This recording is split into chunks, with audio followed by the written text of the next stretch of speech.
बिस्मिल्लाहिर्रहमानिर्रहीम। अस्सलामु अलैकुम। आज का हमारा टॉपिक है diversity and magnitude of organic compound, यानी ऑर्गेनिक कंपाउंड की बहुतात में पाए जाने की वजह क्या है। अगर हम अपने पीरियोडिक टेबल में देखें तो हमारे पीरियोडिक टेबल के अंदर जो एलिमेंट्स की तादाद है वो 118 है। अब इन 118 में से हमारे पास दो एलिमेंट हैं जी, कार्बन एंड हाइड्रोजन, जिनको मजमूई तौर पर हम हाइड्रोकार्बन्स कहते हैं, यानी ये ऑर्गेनिक कंपाउंड बनाते हैं।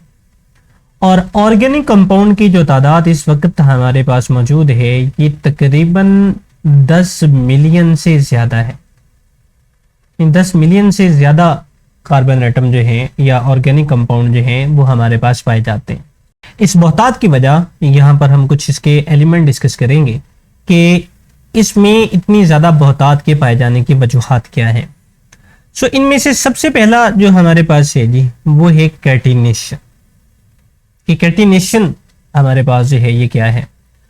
अगर हम कैटिनेशन को डिफाइन करें तो डेफिनेशन हमारे पास यहाँ पर मौजूद है जी, the ability of carbon atom to link with other carbon atom to form a long chain or large ring is called a catenation।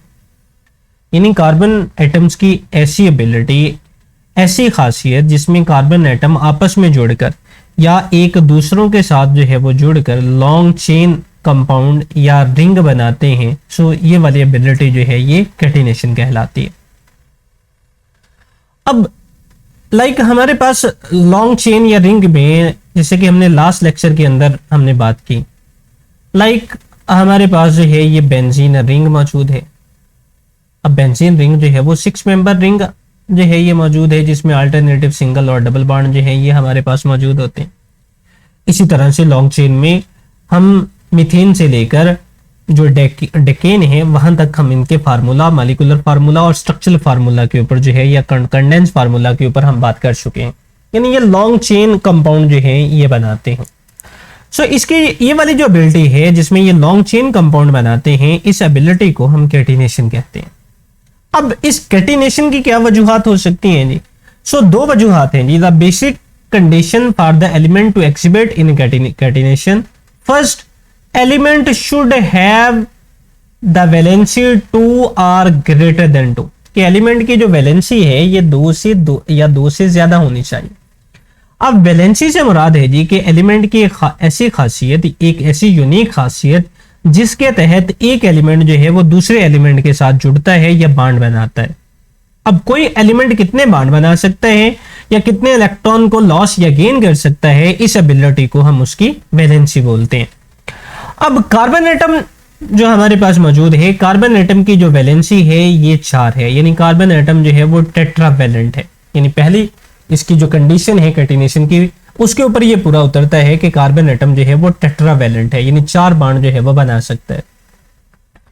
और दूसरी इसकी कैरेक्टरिस्टिक्स ये है जी कि bond made by an element with its own atom should be stronger than the bond made by the element with the other atom, especially oxygen।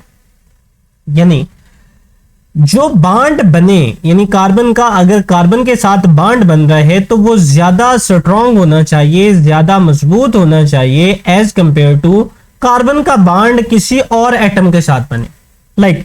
अगर carbon का bond बनता है ऑक्सीजन के साथ तो कार्बन और ऑक्सीजन का जो बांड है ये वीक होना चाहिए, जबकि कार्बन का बांड जो है वो स्ट्रॉन्ग होना चाहिए। अगर कोई एलिमेंट ऐसे करता है जिसमें कार्बन एटम के अपने एलिमेंट का जो बांड बने वो ज्यादा स्ट्रॉन्ग बने एज कंपेयर टू द उस एलिमेंट का बांड ऑक्सीजन के साथ है। यहां पर जो है वो नीचे वाली लाइंस के अंदर इसकी एक्सप्लेनेशन जो है वो दी गई है। कार्बन अगर कार्बन के साथ बांड बनाते हैं तो इसके तोड़ने के लिए जो हमें एनर्जी रिक्वायर्ड है ये 355 किलो जूल पर मोल की एनर्जी जो है ये रिक्वायर्ड है। यानी 355 किलो जूल पर मोल की एनर्जी जो है वो चाहिए होगी।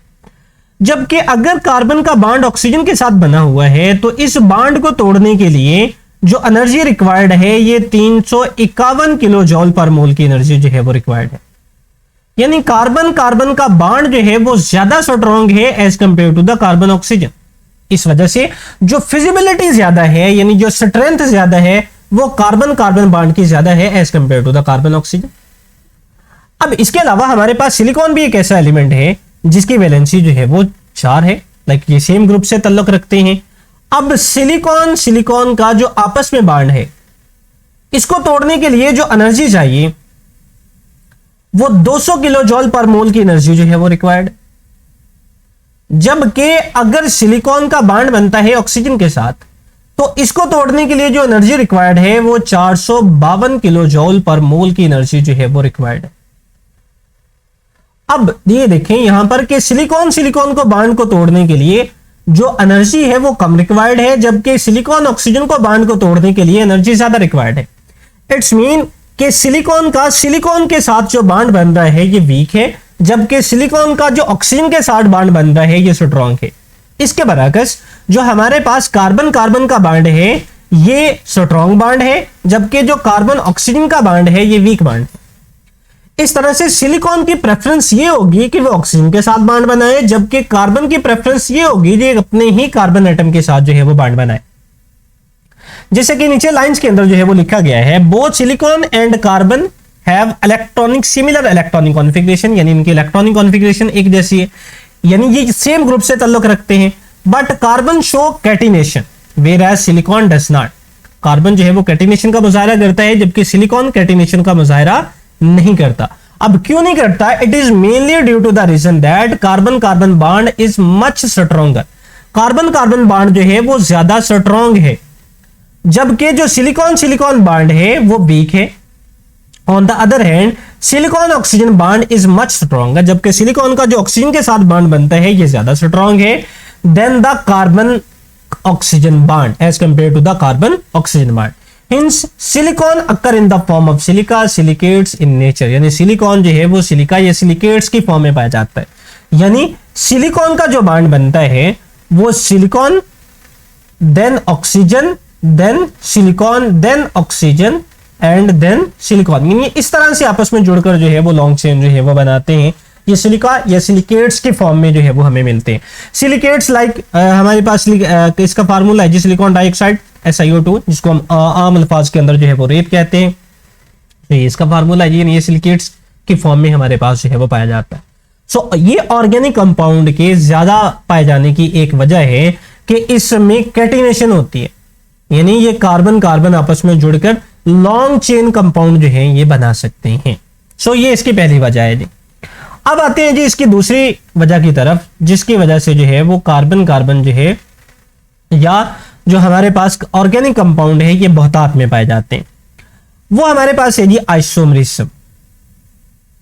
फर्स्ट ऑफ ऑल आइसोमरिज्म की डेफिनेशन को हम देख लेते हैं कि आइसोमरिज्म की डेफिनेशन हमारे पास क्या है।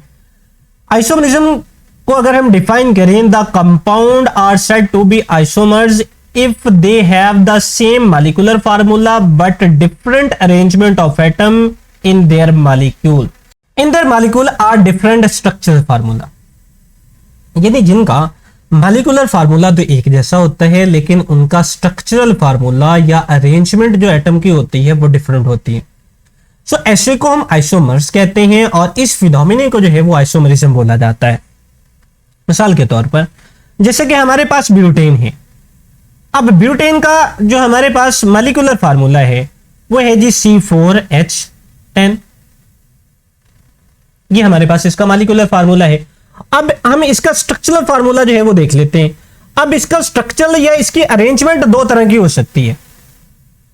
लाइक एक हमारे पास हो जी, यानी ये स्ट्रेट चेन कंपाउंड में पाया जाए, like CH3 CH2 CH2 and CH3, इसको हम बोलते हैं जी N ब्यूटेन।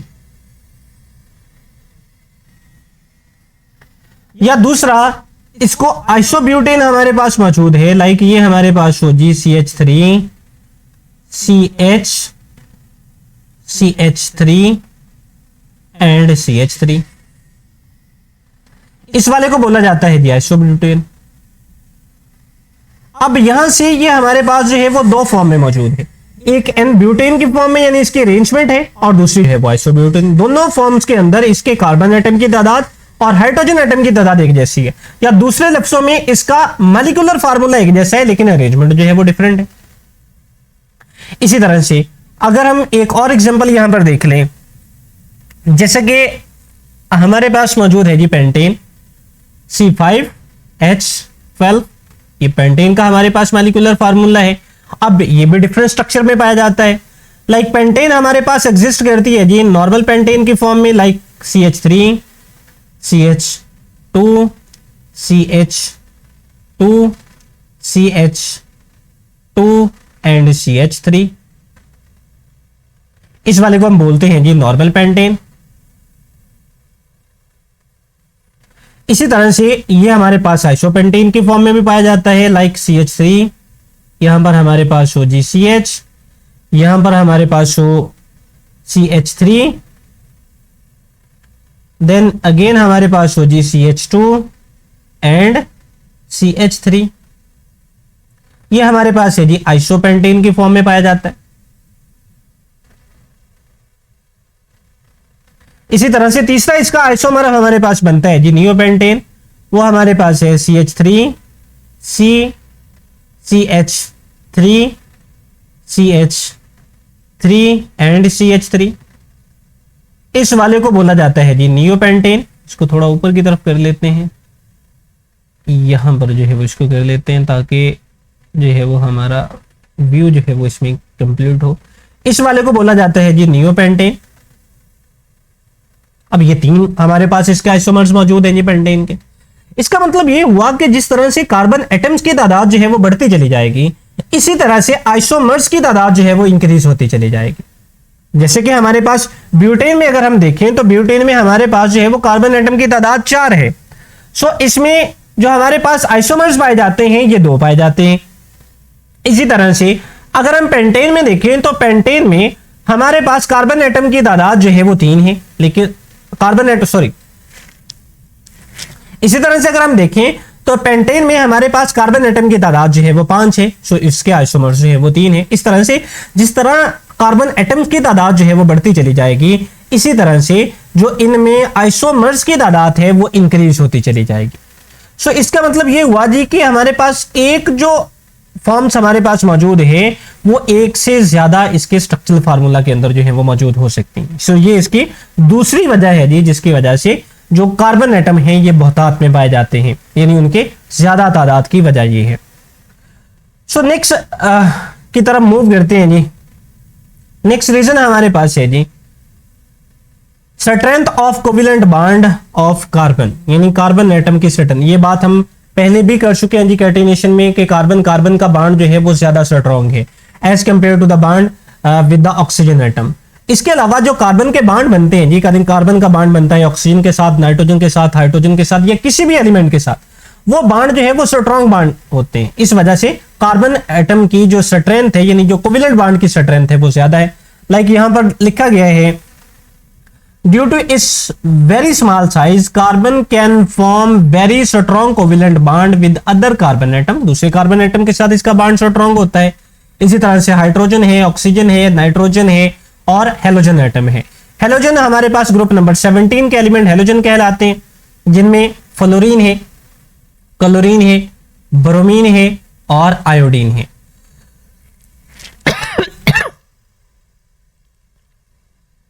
ये हमारे पास जो है ये हेलोजन एटम है। This enable it to form a large number of compound, यानी ये इसको ज्यादा तादाद में कंपाउंड बनाने की एक वजह जो है वो हमारे पास मौजूद है। सो नेक्स्ट की तरफ मूव करते हैं। नेक्स्ट हमारे पास है जी मल्टीपल बॉन्डिंग, यानी कार्बन एटम जो है वो मल्टीपल बॉन्डिंग जो है वो बना सकते हैं। सिंगल बॉन्ड बनाते हैं, डबल भी बनाते हैं और ट्रिपल भी बनाते हैं। फर्स्ट ऑफ ऑल इसको रीड कर लेते हैं। In order to satisfy its tetravalency, यानी इसको 4 वैलेंसी को पूरा करने के लिए carbon make multiple bonds, carbon जो है वो एक से ज्यादा बॉन्ड बनाते हैं। लाइक डबल बॉन्ड बनाते हैं और ट्रिपल बॉन्ड बनाते हैं।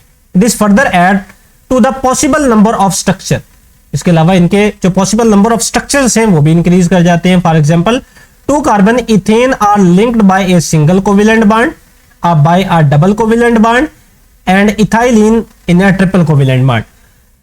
लाइक मैं यहाँ पर अगर इसको डायग्राम यानी स्ट्रक्चर के साथ अगर हम लिखें तो ये हमारे पास CH3 single bond CH3 single bond की फॉर्म में भी पाया जाएगा। ये हमारे पास दो कार्बन एटम जो है वो डबल बॉन्ड की फॉर्म में भी लिंक हो सकते हैं, CH2 डबल बॉन्ड CH2, और दो कार्बन एटम जो है वो ट्रिपल बॉन्ड की फॉर्म में भी लिंक हो सकते हैं, CH ट्रिपल बॉन्ड CH। अब पहले वाले को हम बोलेंगे इथेन, दूसरे वाले को बोला जाएगा इथीन, और तीसरे वाले को बोला जाएगा इथाइन।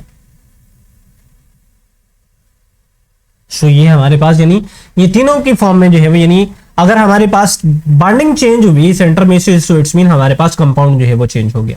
सो ये था जी हमारे पास आज का टॉपिक, जिसमें हमने ये देखा कि कार्बन एटम जो है वो इनके ज्यादा तादाद के अंदर यानी बहुतात की जो है वो वजह क्या है। सो इसमें हमने इसकी तीन वजूहात पर जिक्र किया।